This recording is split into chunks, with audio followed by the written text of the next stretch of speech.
राधा।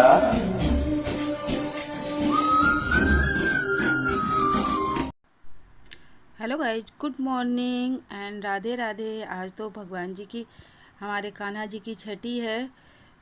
तो छठी तो मैंने मॉर्निंग में नहीं मनाया था, शाम को ही मनाया था। जैसे शाम को मैं हर साल मनाती हूँ उसी तरह से मैंने मनाया है। तो मैं तो सोच रही थी कि मॉर्निंग से ही अपनी वीडियो स्टार्ट करूँ, स्टार्ट भी की, लेकिन बीच में मैं नहीं कर पाई, क्योंकि फिर वीडियो बीच में भी बनाती तो वीडियो हमारी काफ़ी लंबी हो जाती। तो मैं नहा धोकर आ गई हूँ और यहाँ पर तुलसी मैया को जल चढ़ा दूँगी और भगवान जी की आरती कर लूँगी, क्योंकि भगवान जी को तो, हमारे कान्हा जी को पतिदेव नहला देते हैं। वो उनका डेली का रूटीन है कि वो भगवान जी को नहलाते हैं और सारी पूजा वही करते हैं। क्योंकि मैंने पूजा करना छोड़ दिया था और मॉर्निंग में फिर मुझे टाइम भी नहीं मिल पाता है कि मैं जल्दी से नहा कर ये सारा कार्यक्रम कर लूँ, क्योंकि उठते ही फिर बच्चे का लंच वगैरह बनाना पड़ता है। तो मॉर्निंग में मेरा नहाना नहीं हो पाता है। फिर ये होता है कि नहाते नहाते मुझे 11-12 बज जाता है, क्योंकि मॉर्निंग का अगर नहाना मेरा छूट गया तो 11-12 तो बजना ही बजना होता है। क्योंकि फिर ये लगता है कि ये भी काम कर लो, वो भी काम कर लो, काम मतलब सारा काम निपटा कर ही फिर नहाना होता है। लेकिन तब तक तो हमारे भगवान जी बिना नहाए धोए नहीं बैठ सकते हैं ना। तो इसलिए हमारे पतिदेव जो हैं वो मॉर्निंग के टाइम ही नहला देते हैं भगवान जी को। और अभी तो इसलिए जल्दी हमारा नहाना धोना हो जा रहा है, क्योंकि बाबू के लिए लंच बनाना नहीं पड़ रहा है और वो मॉर्निंग में ज़्यादा कुछ खा कर भी नहीं जाते हैं। तो फल वगैरह रखा रहता है तो वही मॉर्निंग में दे देती हूँ, तो वो खाकर चले जाते। वो भी खाने में बहुत नखरे दिखाते हैं, और पूछो लंच वगैरह या कुछ ले जाओगे तो बिल्कुल भी नहीं, केवल पानी की बोतल लेकर जाते हैं अपने साथ। वो भी इतने टाइम जाते हैं, छुट्टी होती है 12:30 बजे। अब ये समझ लीजिए बच्चा मेरा 12:30 बजे तक ऐसे ही रहता है। तो इसीलिए ज़बरदस्ती करके कुछ फल खिला देती हूँ, तो वही खाकर वो चले जाते हैं। और यहाँ मैंने तुलसी मैया की पूजा कर ली है और अब आ गई हूँ नीचे। यहाँ पतिदेव बैठे पेपर पढ़ रहे हैं, क्योंकि वो भी पूजा करके आ चुके हैं। और मैं भी पूजा, पहले सबसे पहले चाय बना दूं, क्योंकि पतिदेव नहा धोकर बैठ गए हैं पूजा वगैरह करके। तो सबसे पहले तो उनको मतलब चाय वगैरह देना ज़रूरी है, क्योंकि अभी मैं पूजा करने बैठ जाऊंगी तो फिर 10 मिनट तो हो ही जाएगा आरती करने में। तो सबसे पहले मैं उनको चाय बना कर दे दूँगी, फिर इसके बाद मैं आरती वगैरह करूँगी। और फिर उसके बाद पति देव के लिए लंच वगैरह तैयार करूँगी। फ़िलहाल चाय बनाने के बाद आप लोगों से मिलूँगी मैं डायरेक्ट शाम को, क्योंकि बीच में मैंने ज़्यादा वीडियो नहीं बनाया था, क्योंकि बहुत लंबा वीडियो हो जाता तो मतलब कोई देखता भी नहीं है, और जो भी कोई आते हैं तो वो मुझे लगता है 1 सेकंड भी नहीं देखते हैं और बिना देखे ही चले जाते हैं। तो यहाँ पर मैं अब मिल रही हूँ डायरेक्ट आप लोगों से शाम को।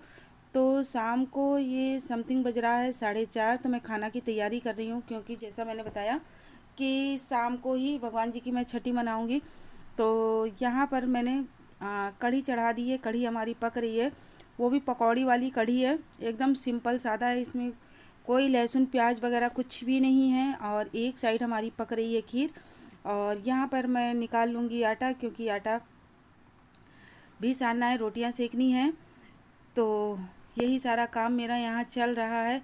अकेले करना पड़ता है तो बहुत ढेर सारा काम हो जाता है, तो उसी हिसाब से मेरा काम धाम होता रहता है। इसी तरह से मैं अपना सारा काम निपटाते रहती हूँ। और सच बताऊँ, 4:30 बजे की मैं लगी लगी फ्री हुई थी 7 बजे। जबकि आप लोग सोचोगे कि क्या दीदी इतना ढेर सारा काम कहाँ हो जाता है, काम तो मिनटों में ख़त्म हो जाता है। तो बात सही है, लेकिन जैसे कि कढ़ी वगैरह बनाओ तो इन सब में क्या होता है कि थोड़ा सा टाइम लग जाता है। और वो वैसे भी मैंने बेसन की नहीं, मैंने चने की दाल की बनाई थी। बेसन हमारा ख़त्म हो रखा था, तो चने की दाल की मैंने चने की दाल भिगो कर और उसी को पीस कर मैंने उसकी पकौड़ियाँ और कढ़ी वगैरह तैयार की थी।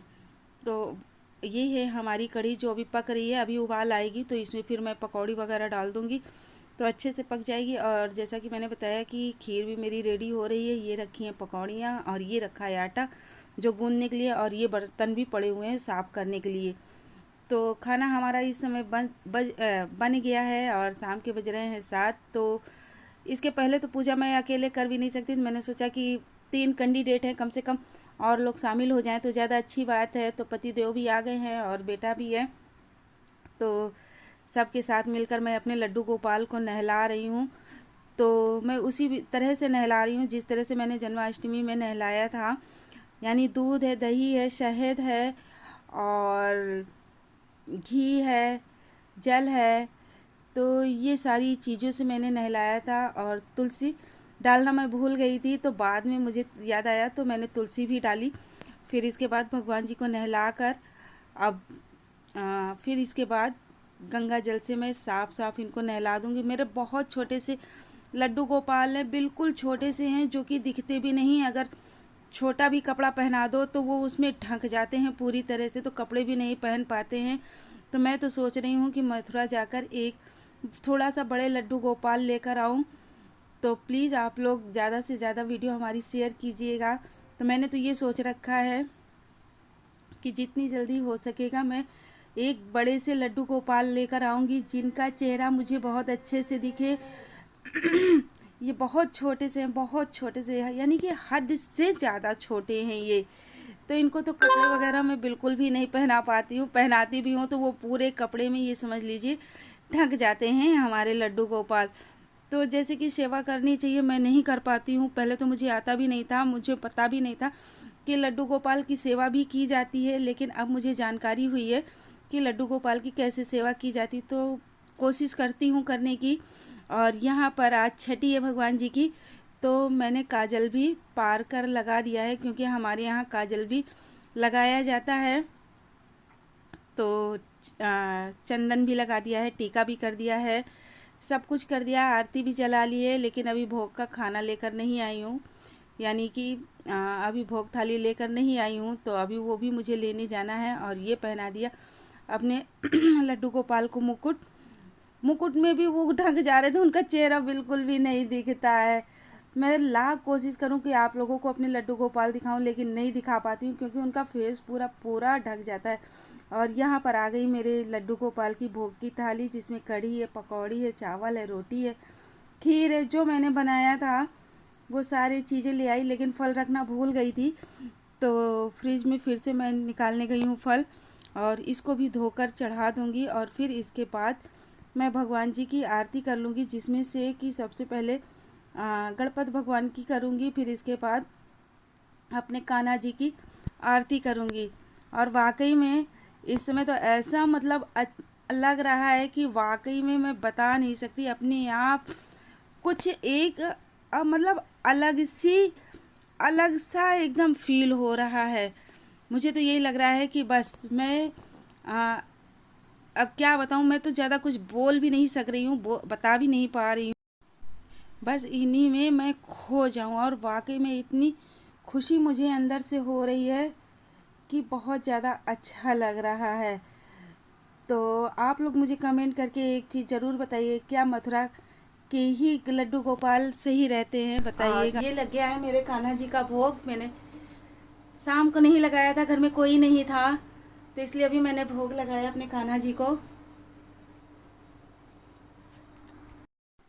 तो मुझे जिस तरह से जो भी पूजा आती है सो मैंने कर लिया। और ये देखिए मेरे लड्डू गोपाल का चेहरा आप लोगों को नहीं दिखेगा। माला भी जो मैं लेकर आई थी सबसे छोटा, तो वो भी काफ़ी बड़ा हो गया है। तो यहाँ से अब मैं उठा लूँगी प्रसाद और पूरे खाने में मिला दूँगी, ताकि वो पूरा हमारा प्रसाद बन जाए।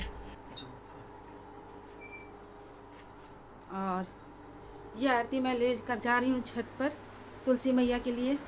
अभी तुलसी मैया को भी मैंने नहीं जलाया था, तो अब जा रही हूँ जलाने के लिए।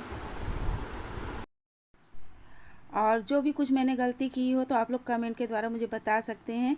और यहाँ पर मैंने सबको प्रसाद दे दिया और ख़ुद के लिए भी ले लिया है, जो चंदा मृत था वो ले लिया है।